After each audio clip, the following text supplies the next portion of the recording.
નમસ્કાર દર્શક મિત્રો, હું છું રૂપલ લુણેચિયા. સંપૂર્ણ ન્યૂઝમાં આપનું સ્વાગત છે.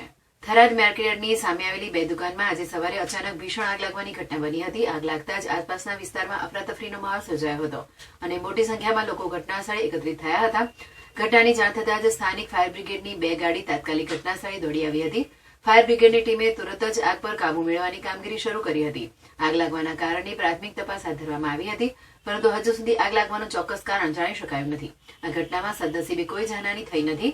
જો કે દુકાનોમાં થયેલા નુકસાનનો અંદાજ હજુ લગાવવામાં આવ્યો નથી.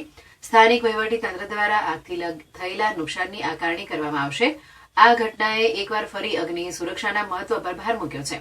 થરાદ ફાયર ટીમના ઓફિસર વિરમજી રાઠોડે જણાવ્યું હતું કે વહેલી સવારે આગ લાગતા અમે તાત્કાલિક ઘટનાસ્થળે પહોંચી આગ પર કાબુ મેળવવા પાણીનો મારો ચલાવવામાં આવ્યો હતો, જેમાં 35,000 લીટર પાણીનો મારો ચલાવી આગ અંડર કંટ્રોલ કરવામાં આવી હતી અને હજુ પાણીનો મારો ચાલુ છે.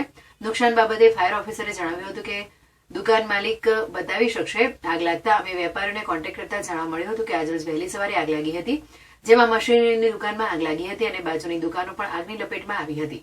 વેપારીઓ અને સ્થાનિક લોકો દ્વારા જાણવા મળ્યું હતું કે અંદાજિત 40 લાખ જેટલું નુકસાન આંકી શકાય. થરાદ પોલીસને જાણ થતાં પોલીસ કાફલો ઘટના સ્થળે દોડી આવ્યો.